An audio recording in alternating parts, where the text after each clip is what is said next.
Welcome to Recap King. In this video, we will explain the Great Wall. This movie tells the story of a group of European mercenaries who encounters a secret army that maintains and defends the Great Wall of China against a horde of monstrous creatures. Will they win the battle in the end against the monsters? Let's find out in the Great Wall. The Great Wall begins by showing the action of a chase between a herd of hill tribes and mercenaries from Europe. To outwit the enemy herd, the mercenaries unleash several horses in the opposite direction. The mercenaries are carrying out a mission that is quite dangerous.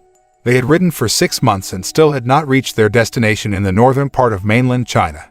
21 of them had been killed and now only 5 had to complete the mission. That night, while they were resting for a while, suddenly a mysterious monster attacked them and killed 3 mercenaries.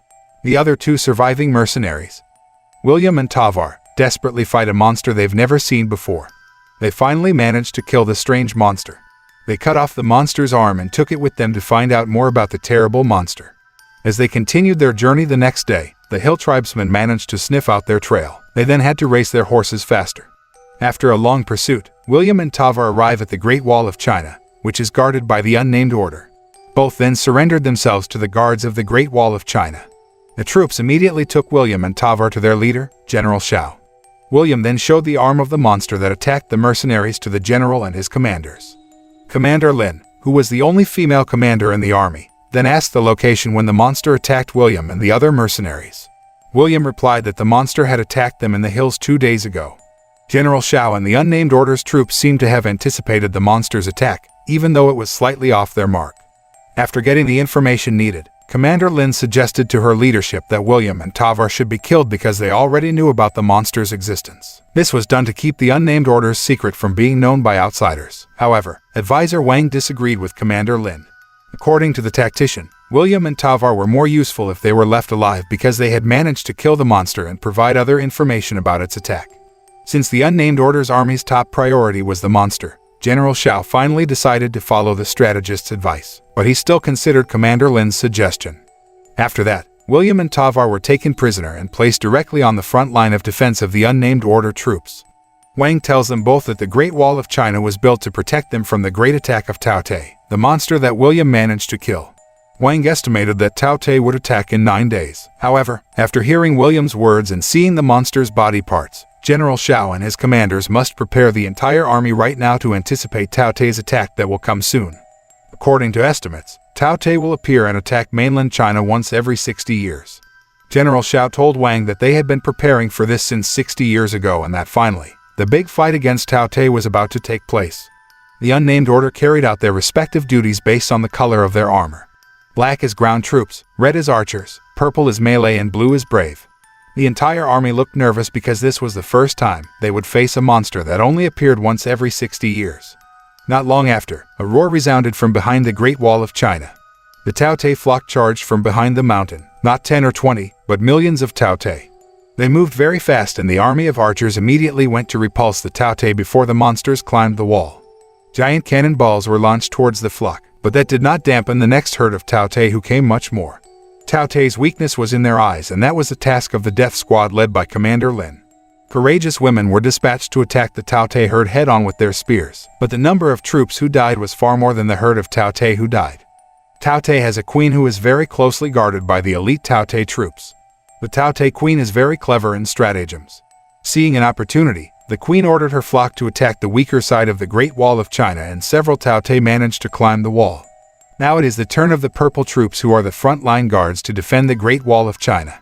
As the purple troop pushes forward, William and Tavar demand that their bonds be untied, but all the troops were busy fighting, until finally a man named Ballard came who untied them. William immediately took a spear to save a member of the army who Tao Te almost killed.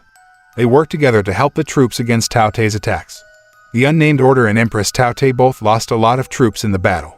After analyzing the situation on the battlefield, Queen Tao Te finally withdrew her troops and took the dead and wounded Tao Te with her. After the fight was over, General Shao paid tribute to William and Tavar, who fought valiantly against Tao Te herd and told them to rest. Peng Yan, the squad member who was saved by William, thanks them for saving his life. General Shao told his commanders that today's Tao Te are much smarter than they were 60 years ago and asked them not to let their guard down and be more aware of Tao Te's movements. On the other hand, William and Tavar, who were resting with Ballard, told him that they were mercenaries on a mission to find gunpowder. one of the most dangerous weapons in the world at that time. It turned out that Ballard was a former mercenary who had carried out a similar mission 25 years ago. William and Tavar then said to Ballard that they could not stay long at the Great Wall because they had to continue their journey to the north to complete the mission. After bathing and shaving neatly, William and Tavar were asked to appear before General Shao. General Shao and his troops warmly welcomed William and Tavar in the dining hall. The general praised the fighting skills of the mercenaries and thanked them very much for agreeing to help the troops crush the Taotai herd. General Shao then asked William to show his shrewdness in archery because he was so amazed when he saw it in person on the battlefield. William did not hesitate to show his archery skills. Ballard said in a low voice that William and Tavar had to keep their mission a secret from the unnamed order's troops for their own safety. While eating with William, Commander Lin said that only she and Counselor Wang could speak English after being taught by Ballard, who served in the unnamed order as a teacher of English and Latin. Lin then asked what William's goal was in fighting. William replied that all his life, he fought only for money and food to stay alive. There is no other purpose than these two things. After eating, Commander Lin challenged William to try out the task of the Blue Army that went head-to-head against the Taotai, and William accepted the challenge. However, when he reached the end, William looked down and his face showed a hint of doubt. Lin, who was behind him, revealed to William that the fight for the unnamed order was for trust, not for money or food. Lin said that William should learn to believe something. But William tells her that the reason he's still alive today is that he doesn't believe in anything and anyone. Later that evening, William and Tavar watched Ballard's brief demonstration of a pinch of gunpowder he had stolen from Wang. Ballard then proposes to steal the gunpowder supplies belonging to the unnamed order troops and flee from there just as the next battle begins.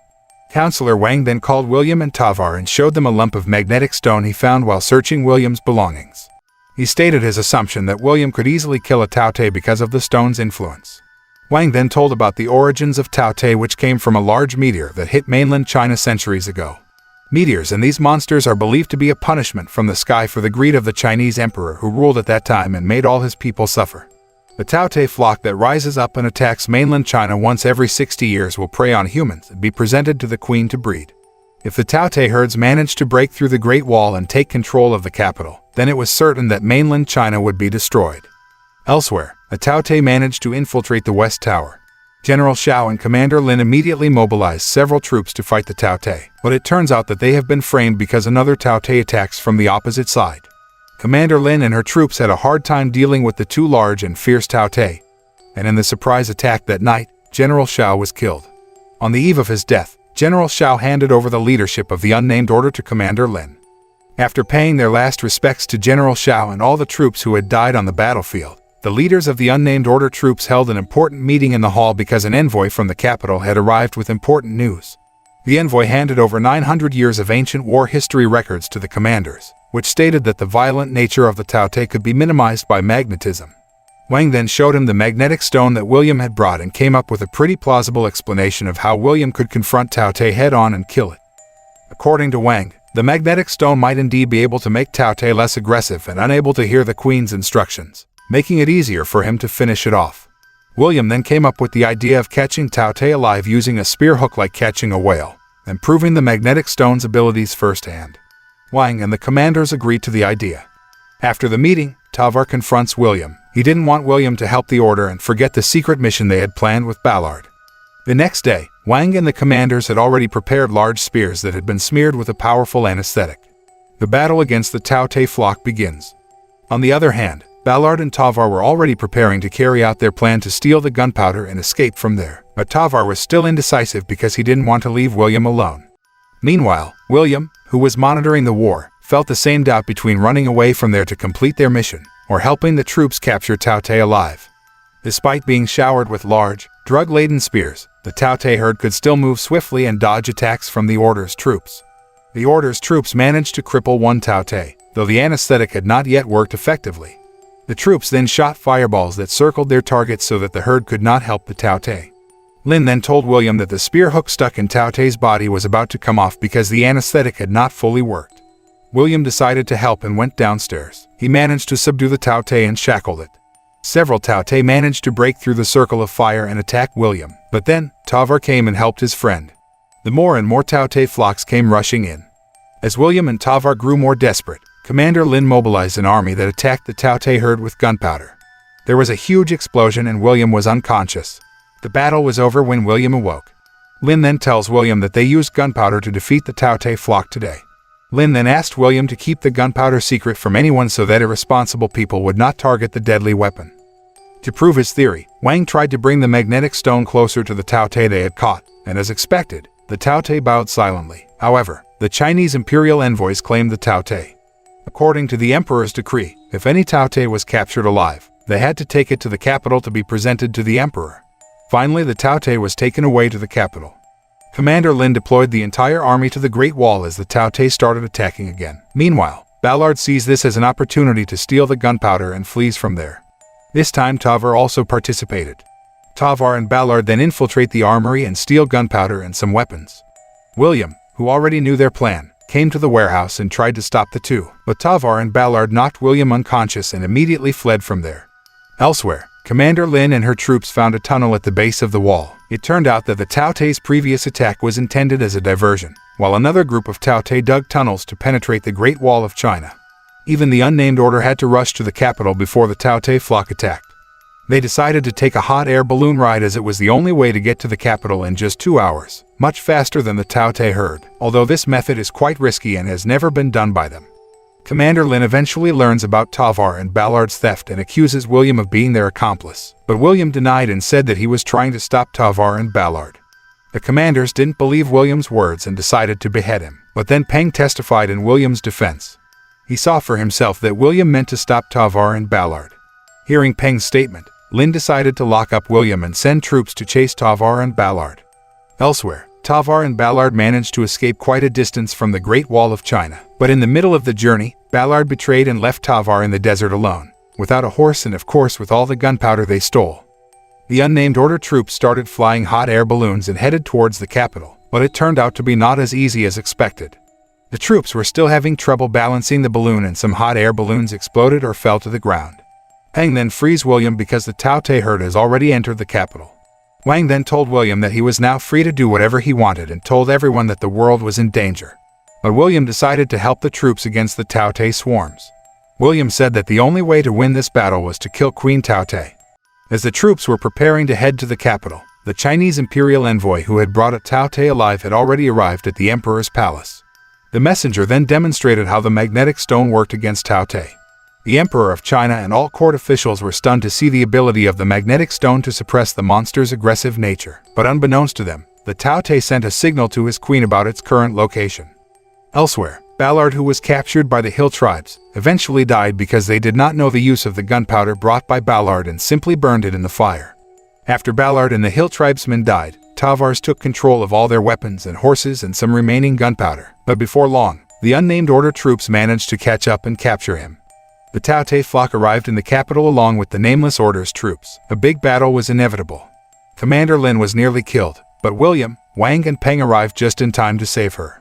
Since the Taotai would not attack while the queen was eating, Wang devised a plan to attach the food and gunpowder to the Taotai they held hostage and release it so that it would return to its queen. And when the Taotai got close to its queen, William would explode the gunpowder. When William and the others were about to arrive at the ambush site, a pack of Taotai attacked them.